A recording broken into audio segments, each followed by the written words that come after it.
Hey guys, and welcome to Petrol and welcome to my S4. As you probably know by now, I absolutely love this car. After all, it is the second one of these that I've owned. But what you might not know is when we were looking to replace this car at the back end of last year, indeed we've talked about replacing this car for some time. One of the things you might not know is we were seriously considering whether we should move to electric. I have driven a number of electric cars, ranging from an e-Golf all the way up to a kind of Tesla Model S and Tesla Model X and the Jaguar I-Pace, and they've all impressed me in their own way. I've also driven a number of hybrids and they've impressed me in their own way. But the big question was, could we replace this S4, which is a performance car but does like the old Super Plus unleaded, with an electric car? Could an electric car fit into our lives? And I don't think it was until I drove the Jaguar I-Pace that I thought, this is a car from a mainstream manufacturer, and it really did feel like a car that happened to be an EV. Where am I going with this? Well, there are a number of mainstream manufacturers that have brought EVs out to market within the last 6 to 12 months, and one of them is Audi. And the question I want to ask in this film is, could the new electric vehicle from Audi, the e-tron, realistically be a replacement for this car when the time comes to change this car? Don't get me wrong, I'm not doing a YouTuber thing, I'm not flipping my car instantly within a couple of months of having it. We're going to have this car for probably another 2 or 3 years. But could an e-tron be my next car? Well, there's one parked just over there. Let's go and take a look and see if I can answer that question. Well, here she is. A very handsome looking car, and in this galaxy blue paintwork, I must say I think this is one of the most beautiful colours on any car I've seen. If you catch the light right on this car, it's got such a deep metallic fleck. It's beautiful. It is an optional paint colour, but stunning car in this particular colour. But there are many interesting things to talk about this car. Firstly, clearly it is an SUV type format, but let's have a bit of a conversation around the car and a few other things. And I guess we need to really start with what's happening down here, and that is it's currently on charge. Now then, the car is currently on charge. Now, as a press car, it comes with a 3-pin charger that you just plug into your normal household main socket. And quite frankly, that charger isn't really very good because it takes such a long time to charge the car. It only puts 6 miles of range per hour into the car, and a full charge can take, well, more than 40 hours. And I'm finding the pain already because I used this car yesterday. I've had it on charge overnight, all night, and I've woken up this morning and I've hardly got enough charge to do what I need to do today. So that's not great. So what you really need to do is have a proper charging unit installed at your home. They come in a couple of variants, a 3.7 kilowatt and a 7 kilowatt. And that will be 3 times faster than this 3-pin. So you can put about 18 miles per hour of charge into the car. So you can get a full charge in about 14 hours. Unfortunately, anything more powerful than that, so there is a 22 kilowatt hour charger, but that requires 3-phase mains electricity, which you're not going to have in a standard domestic setting. What you can then do clearly is use the public charging points. Now there are 50 kilowatt and 150 kilowatt charging points out there. The 50 kilowatt ones, you can kind of I think they're about 65 miles per 30 minutes, something like that. So you could certainly top the car up while you're having a coffee, 30 minutes to an hour, and you'd have pretty much a full battery charge. And the 150 watt ones, if you can find them, because I know there aren't as many of those around, it's much quicker. But that is problem number 1 for me. On the 3-pin charger, completely pointless, to be honest. It takes such a long time to charge the car. There is, certainly if you're in the UK, you can get a £500 grant towards the cost of installation of a faster charger at home. But that's if you like, the first consideration. However, the good news is, once you've got the electricity in the car, this car only costs in the region of 5 pence per mile to run. And that means a full charge. Now this car, it depends on a few things, but sort of it's got a 95 kilowatt hour battery, so I think it's 210 miles, 220 miles of range. That's kind of what I got on a full charge yesterday. That will cost you about £10. So, you know, to fill the car up with a couple hundred miles of range, 10 quid, that's not bad going. But let's jump inside the car and talk a little bit about the internal technology, because it's a stunning place in the cockpit, and I quite like a few bits of the architecture that hopefully will drip through into other Audis in the range. But let's jump inside and show you the inside of the e-tron.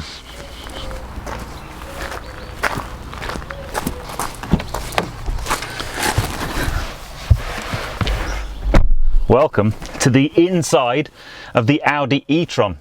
Now, if you've ever been in an Audi, this is a very familiar place, but also an unfamiliar place. There are things that I would expect, the kind of button controls, the steering wheel, the display in front of me, all look very familiar, but it's only really when you bring the car into life by starting it. And clearly the thing I would miss is you don't get a start up of that lovely V6 that I get in my S4. But you get these touchscreen displays. Now, if you don't like your piano black touchscreen displays, this car's not going to be for you. And I think the first time I saw these was in things like the Velar or the Porsche Panamera, and loads of people comment about fingerprints and electronics braking. However, I have to say that these two touchscreens here are brilliant. So the way you control all of the MMI in my S4 is by a little jog wheel, and you can kind of put letters and shapes into it, or you can just use a turning jog wheel. This is all touch screen, and it is the most sensitive and lovely and tactile touchscreen. It has a really lovely haptic. You can just feel the screen give way as you put your finger on it, and it's got this little click, so it's very, very tactile. You can swipe. It's just a very nice, familiar place if you're an Audi user, but I love the touch screen. And then this is a kind of new screen where you've got various controls around things like your air conditioning. Now, all I would say is, in my S4, you may well have seen the video where I kind of complain about the iPad being stuck on the dashboard. There you go, Audi, you can do it. You can integrate two screens into the dashboard, and they look stunning, beautiful. That's what we want. We don't want an iPad stuck on the dashboard. So the next thing, which is quite nice, is this central console. It doesn't have a cover over it. It's almost like a kind of got these two flying buttresses either side, and then inside here you've got cup holders, and you've also got a wireless charging port or pad for your smartphone with a little retention clip. I really like that, and you've got loads of USB connectors and so on that can go in there. That's quite a nice space, and you've got lots of kind of storage and cubby holes. I like that a lot. But this new gear selector, this is very new for Audi. It's not like the kind of, you either have a sort of traditional looking gear stick, or in mine it's like a flat one. This is solid, and then you've basically got this little selector on the right hand side. I really, really like that. It takes a little bit of getting used to, but I like that a lot. So overall, it's got virtual cockpit, it's got all the toys on this car, it's got the most fantastic adaptive cruise control with a speed sign recognition. Really, really cool place. Very comfy seats. Quickly jump in the back and see what the rear legroom's like. This is a much bigger car than the S4, so I shouldn't be wanting for legroom in the back.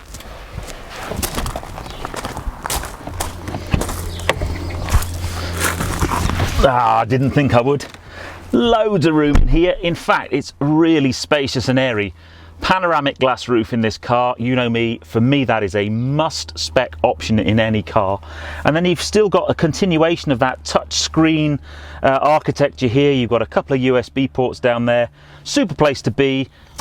Question is, can you get two dogs in the boot? Let's go and find out.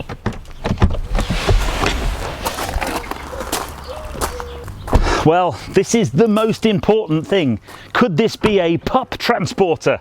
Of course it can. We've got loads of room in the boot here for the two pups. And that for us would be the most important consideration, because this one travels in a little crate still in the boot, so we'd need lots of space for you, wouldn't you? What do you think of the new e-tron, girls? Yeah? I think we get an approval. I think we get an approval. I had so many comments when I did my recent Bentley video. Where are the pups? Why didn't you put them in the car? Well, here they are. So let's take a look around the outside of this car, and then we will take it up the road for a very quiet drive, but a very impressive one as well.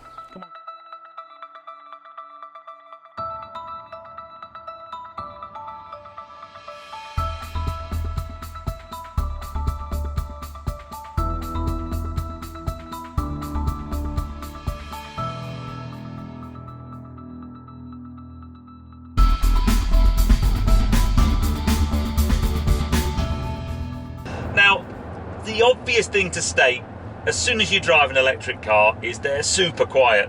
The only thing you really get is road and wind noise, and there isn't a great deal of that in this car, and then you get this background whine of the electric motors, which is quite cool. But I kind of do miss that engagement that you get from an engine.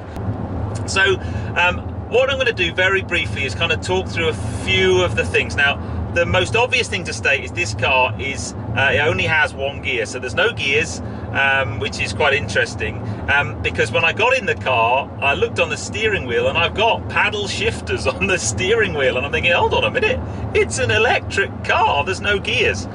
Well, those paddle shifters in this car are they basically enable you to manage the regenerative braking. Now, one of the characteristics, if you've never driven an electric car before, and it varies from within different models, but when you lift off the gas, the motors basically start to recuperate some of that energy and turn the kinetic energy into battery juice, and that's regenerative braking. So and when it's, I remember with the I-Pace, you could actually turn it on so it was that strong that when you lift it off, it retarded the car. Same in a Tesla. With this, the regen braking isn't that severe, but what I can do when I'm going into a corner is downshift the paddle, and basically I start to get 3 different stages of retardation, and that's putting charge back into the batteries. I quite like that. I'd actually quite like it if it was a little bit more severe.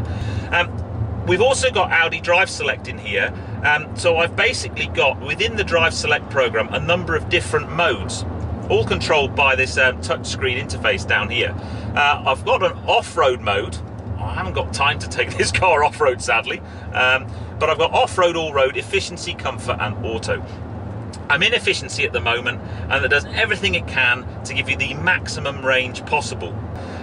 Now, if I then went into the auto mode, the auto mode is basically the one that really adapts the car to however you drive. And for me, having driven in a few of these different modes, that's probably the one I would want to drive in the most. You get a bit more response from the throttle. It now starts to feel much more like a kind of sportier car. In efficiency mode, the throttle's a bit dead. The pull away from the line's a little bit dead because the car's really setting itself up to give you the maximum range it can. As soon as you go into the auto mode, it's just a little bit more sporty, a little bit more responsive. And then you have a car that's much, much more fun to drive as well. On the brakes, I think the brakes are a combination of pads on the actual discs, but also regenerative braking, and it's quite a different braking feel. Acceleration out the corners. The great thing about electric cars is this instant torque. There's no kick down, there's no changing down a gear, it's just bang straight away there, and there's oodles of it in this car. I also have a sport mode. All I do is just pull the little selector back and stick it into sport mode, and all that does is it gives me more access to the power. My range goes down a little bit, and clearly if you're going to drive it around in sport mode a lot, then your range is going to suffer. And it's no different really to approaching a diesel or petrol car. The harder you push on in a diesel or petrol car, the more fuel you use. It's exactly the same thing in an electric car. If you are pushing the throttle down hard, accessing all that instant torque and accelerating hard, your range is going to drop, and your energy consumption of your batteries is going to go up. So what if you want to push on a little bit? What if you want to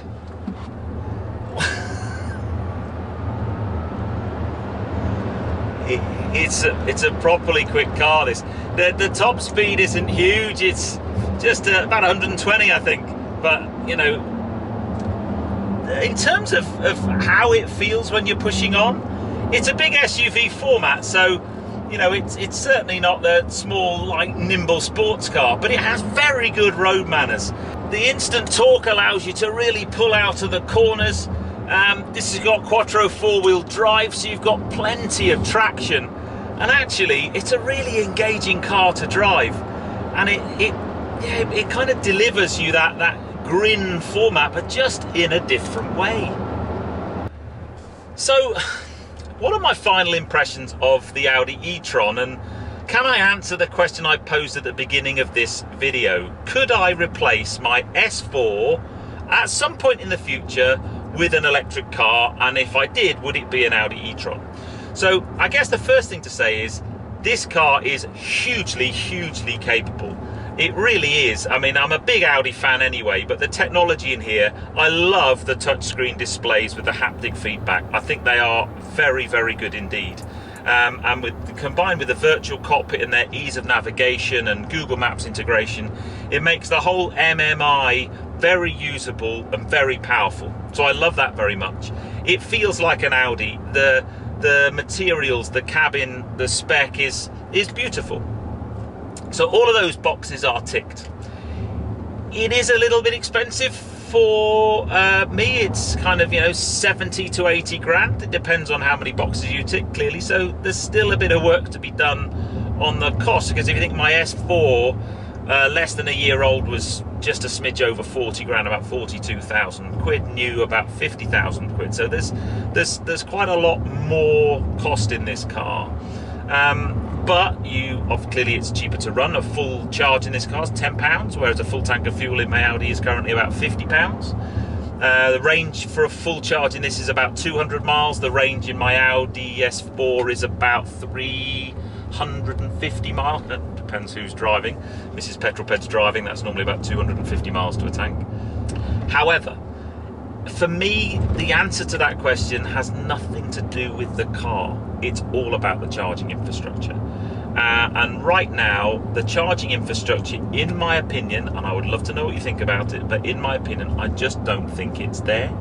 I don't think we've got enough quick chargers, so you have to really plan your journeys and really plan your week with the car. And for the kind of lifestyle that I have and that Mrs. Petroped has, we often don't have chance to plan a journey. We have to get in the car and go.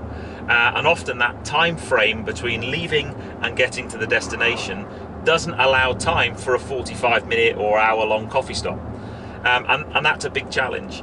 Clearly, if you're going to drive to a destination and charge while you're there, great. But we have a house in Cornwall, and currently we couldn't drive this car to Cornwall because we've got nowhere to charge it at the house in Cornwall because it's in a small fishing village. So we wouldn't, if we had an electric car, we would really struggle to take it to our home in Cornwall. It's 240 miles to get there, so we'd have to charge it on the way and on the way back, and we would struggle to be charging while we were there. So for our lifestyle, that's a big challenge. And I think, good as electric cars are getting, we really need to understand how we improve the charging infrastructure to make those decisions easier. But from a car point of view, I knew this car would be good. I've driven lots of electric cars, and they've all got their good points, but this is a properly rounded car, really good. We just need to increase range. So 210 miles on a full charge is great, but that needs to be, for me, up at the 350 miles of actual range that you're going to likely see. And then once it starts to get to that and we get better charging infrastructure, I think more and more of us will, it's ultimately the way we're going to go, either that or hydrogen cars when, if they ever come out. So really interesting time spent with the car. I hope you've enjoyed the video. I'd love to know what you think of the e-tron. I love it to bits. It just has a few things that we need to sort out before I would, for me personally and my lifestyle, before I would consider buying one. And in a way, I'm a bit disappointed because I really did think that the time was nearly here where I would actually consider buying an electric car. But I hope you've enjoyed that one. If you have done so, please give me a thumbs up. Comments below are always welcome, and if you haven't done so already, Please subscribe to Petrol for plenty more content to come. A huge thank you to Audi UK for lending me the car for a week. It's been a real pleasure to drive. I've enjoyed it very, very much. It's had its challenges, but none of those were due to the car. Anyway, I will see you on the next film, guys, but you take care. Drive safe.